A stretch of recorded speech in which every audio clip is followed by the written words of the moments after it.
Et alors aujourd'hui, on va faire l'interview croisée. Bonjour Kamel.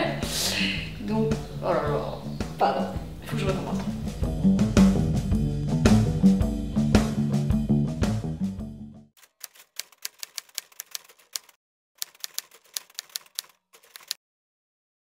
Première question. En plan serré, Kamel Ashkar, ça donne quoi? Qui es-tu? Oh là là, ça commence fort. Ouais. Qui je suis? Ben, je suis un franco-marocain de culture musulmane, amazigh, et fier de l'être. Je suis né à Tinrir, j'ai quitté Tinrir à l'âge de 6 mois. Mon père avait émigré en France depuis 1968 et nous a fait venir par le groupement familial avec ma mère en 77. Donc j'ai passé toute ma scolarité, toute mon enfance à suivre les déplacements de mon père qui était ouvrier dans les centrales nucléaires, hydrauliques. J'ai vécu 1 an et demi à Alexandrie aussi. D'accord. Et je crois que d'ailleurs tous ces déplacements m'ont donné une certaine sensibilité, tu vois, à ceux qui se déplacent, à ceux qui s'arrachent d'un lieu. Et voilà. Et donc du coup, j'ai fait des études d'histoire. J'ai enseigné l'histoire géo pendant 10 ans. D'accord. En banlieue parisienne. Donc voilà. Et maintenant, je suis cinéaste. Cinéaste. C'est un métier que tu as appris de manière autodidacte ou est-ce que tu as... Totalement autodidacte. Sur le sujet, sur Tinrir, enfin sur cette communauté juive de Tinrir, au départ je voulais faire un travail universitaire, ce que je maîtrisais le mieux en tant qu'historien. Ouais. Et des rencontres ont fait que ça s'est transformé en objet cinématographique. J'avais déjà une sensibilité particulière à l'art parce que j'avais fait du théâtre en tant que comédien non professionnel, tu vois. Donc voilà, j'ai été aiguisé aussi au cinéma, au documentaire. Alors quand tu dis que tu es cinéaste, tu réalises et tu écris? Je réalise, j'écris, je ne filme pas. J'ai un chef opérateur avec qui Philippe Belaïch et ma monteuse Yael Biton, qui ont été pour moi des rencontres très importantes puisqu'ils sont aussi d'origine marocaine. D'accord. Pour moitié, donc ça a été vraiment un travail d'équipe. Et voilà, puis c'était des gens qui sont très réputés dans le métier et avec qui je me suis jamais senti en porte-à-faux ou comme si c'était la première fois. Et non, quand on parlait d'un plan, quand on montait, quand on tournait, et donc on parlait vraiment à égalité. Donc, justement, qu'est-ce qui t'a amené à choisir cette problématique en particulier? Tu as quitté Tinrir, tu avais 6 mois. Ouais. Donc pourquoi ce choix de sujet finalement? Parce que Tinrir, c'est la ville de mes étés d'enfance. C'est-à-dire que chaque été, on rentrait au bled, on faisait cette fameuse traversée de toute la France, l'Espagne, on prenait le bateau en voiture, les Eras, avec le camion rempli à bâbord, comme si on déménageait toute notre maison. Et donc c'était 3000 km, et c'était pas rien. Enfin, moi, je garde des souvenirs extrêmement joyeux, tu vois. Et en plus, on avait de la chance, j'avais des parents qui aimaient bien nous... Voilà, on s'arrêtait à la plage en Andalousie, sur la Costa et tout, donc c'était... Je me suis construit comme ça dans ces allers-retours entre le Maroc et la France. Et c'est ce que je dis souvent, c'est qu'à un moment donné, quand on est adolescent, on se pose des questions sur son identité. Qui es-tu? Qui je suis? Est-ce que je suis français? Est-ce que je suis marocain? Et des deux côtés, il te renvoie à une étrange. En général, quand tu es en France, tu es marocain. Quand tu es au Maroc, tu es français. Exactement. Tu n'es jamais... Exactement. T'es un gaouré ici, voilà, là-bas, c'est très difficile. Mais justement, cette problématique, en fait, Tinrir, c'est un retour aux sources, finalement, voir d'où tu viens. Mais quel est le message que tu voulais mettre en lumière à travers ce film? À savoir, pourquoi Tinrir, effectivement, c'est un lieu d'histoire, mais bon, quel est vraiment le message, la problématique que tu avais envie de mettre en lumière et de porter à travers ce film? Plusieurs choses. Déjà, tout d'abord, quand j'avais 18 ans, quand j'ai appris qu'il y avait l'existence de cette communauté juive à Tinrir, pour moi, ça a été un véritable choc dans le bon sens du terme. C'est-à-dire que tout d'un coup, je découvrais une autre part de Marocains. Qui font partie intégrante de l'identité marocaine, et notamment la composante juive. Et pour moi, ça a été une espèce d'ouverture, en tout cas, sur l'autre. Et j'ai eu besoin, d'ailleurs, de passer par cet autre pour me réapproprier aussi des fragments de ma mémoire, de mon identité. Et c'est quand j'étais face à ma grand-mère, Masba, quand j'étais face à mon grand-père, et quand je suis encore face à ma grand-mère, c'est là où je prenais conscience de là d'où je venais, quoi, tu vois, de cette montagne, de cette tribu d'être Dort, d'être amazir, d'être marocain. Et de cette mixité, ce mélange dans ce village-là. Voilà, et moi j'étais aussi, pourquoi? Parce que j'avais une empathie aussi pour ces gens qui sont partis. Moi je pourrais jamais quitter définitivement un lieu que j'aime beaucoup et que là où tu as senti tes premières odeurs, là où tu as vécu tes premiers rêves, là où tu as vécu peut-être tes premiers amours, enfin peu importe. Et tout d'un coup, de tes racines et de gens qui étaient là pendant 3000 ans et qui tout d'un coup partent.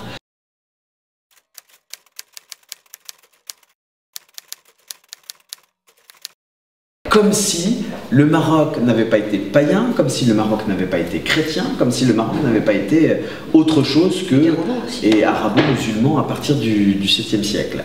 Et donc voilà, je crois que là il y a une responsabilité politique des responsables de l'éducation nationale à inclure dans les programmes scolaires toutes ces dimensions identitaires. Qui n'enlèvent rien à ce que le Maroc est aujourd'hui, qui l'enrichit. Bien sûr, bien sûr. Enfin, pour moi, c'est le meilleur médicament, mais c'est le meilleur médicament contre les discours obscurantistes et populistes et démagogues qui veulent nous réduire à une seule. On est riche de tout ça, justement. Et donc, pourquoi ce serait faire justice à tous ceux qui font le Maroc voilà, il faut que les jeunes se réapproprient cette histoire-là.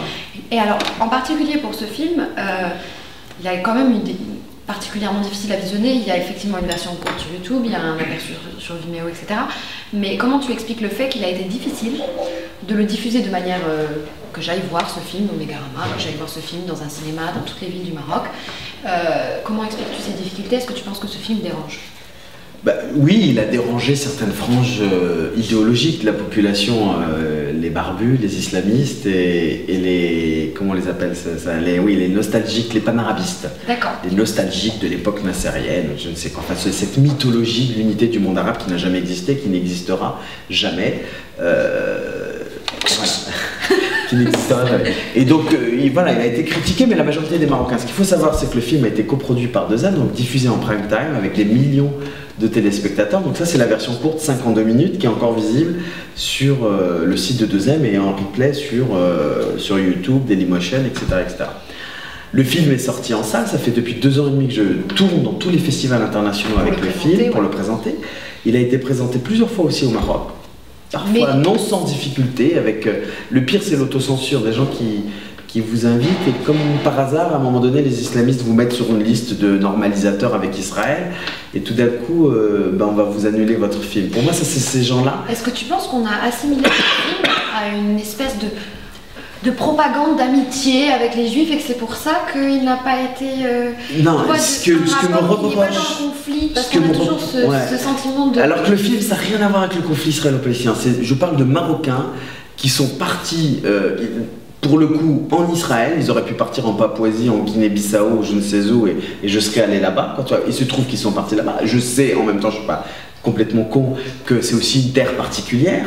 Et voilà, d'ailleurs, une des femmes qui m'ouvre la porte, une Casablancaise, Yacout, qui applaudit à la fois à New York, à Agadir et à Rabat et à Nador, qui dit la terre, elle est à tout le monde. Elle résume très très bien l'absurdité de ce conflit entre Israéliens et Palestiniens.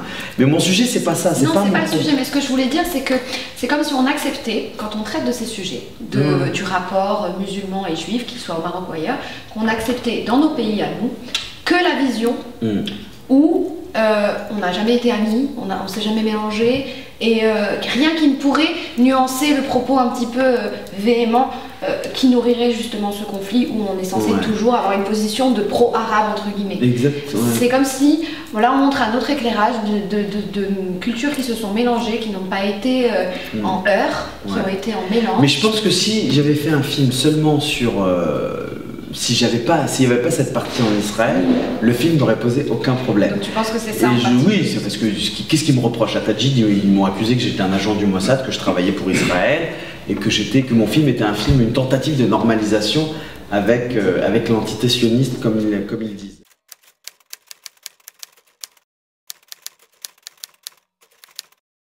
Là où je ne suis pas d'accord, c'est que ce sont les appels à censure et que le parti au gouvernement, le PJD a appelé à plusieurs reprises, et son ministre de la Communication, Mostafa Khalfi, a exprimé des réserves. Et ça, je trouve ça scandaleux pour un ministre de ne pas soutenir la liberté de création. Il a le droit de ne pas aimer le film. C'est une création marocaine, ça parle d'une région du Maroc. Bien sûr. Et ça parle d'une histoire qui est vraie. Oui.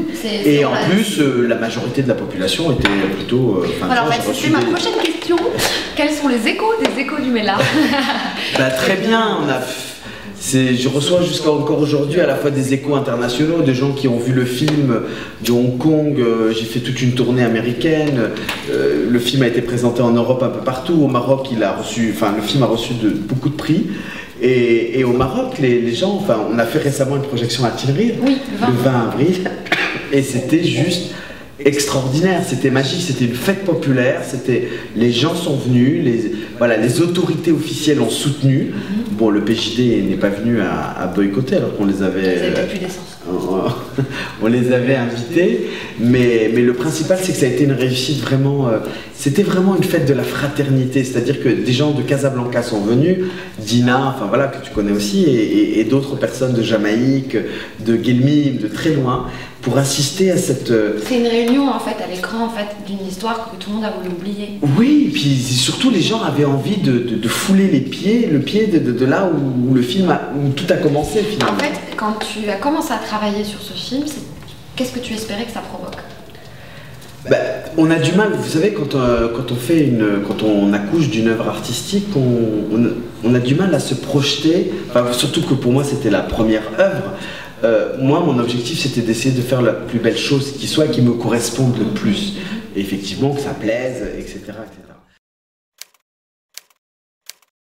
Les gens sont fiers d'être marocains, il y a des choses qui se passent dans ce pays. Mais tu sens pas qu'il y a eu un changement, je veux dire, pas un changement, un étiolement de ce rapport assez d'amitié, tu vois, oui, parce que il y en a moins déjà, malheureusement. Moi, mon rêve, ce serait que tous les juifs reviennent au Maroc. Donc je lance un appel aujourd'hui sur Nosnos à tous les juifs de rentrer au Maroc. Ce sera la Aliyah du retour. Hé, Gilou, réveille Francis, il faut y aller. Francis, il faut y aller. Et où ça? Allez, Francis, on y va, dépêche-toi. Allez, Salou, on va chanter, allez.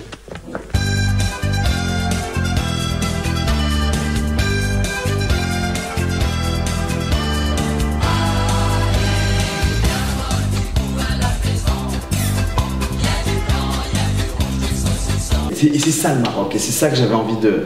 Moi, mon film, c'est aussi un acte d'amour à ce pays pluriel, avec tous les défauts, la société complètement schizophrène, mais justement, si je suis venu revivre au Maroc, c'est pour aussi apporter ma petite pierre de manière modeste à l'édifice et à un changement aussi de mentalité. C'est aussi comme pour ça que je pense que tout le monde est aussi attaché, c'est parce que quelque part, tout le monde a envie que...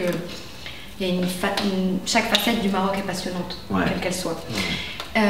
Où tu aimerais que ce film soit projeté et pourquoi?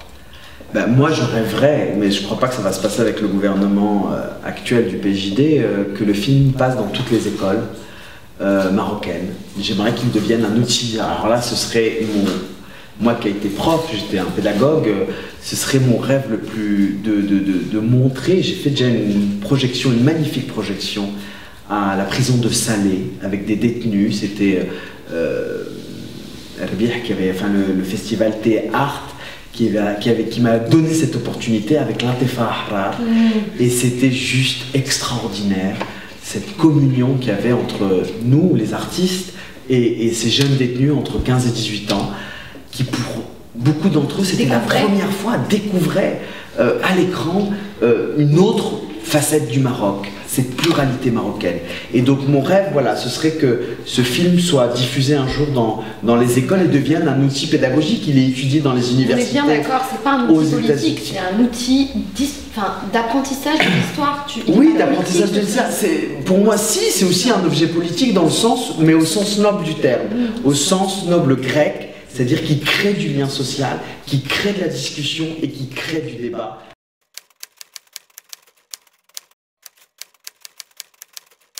Quelle région tu conseillerais à notre ami Mout, le mouton, d'aller visiter au Maroc pour se souvenir de plein d'histoires qu'on a oubliées? Tinrir. Et après Tinrir. C'est la plus belle ville du Maroc et même du monde. Moi je vais y aller. Tu as intérêt. Ouais, je vais y aller.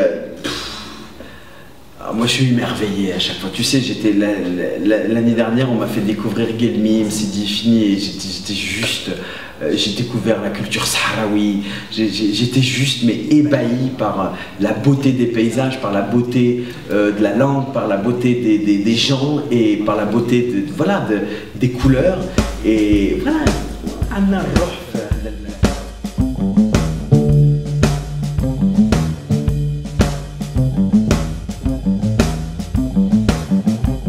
Je souhaite une longue vie à l'équipe, enfin au projet Nas Nas et à toute l'équipe Nas Nas.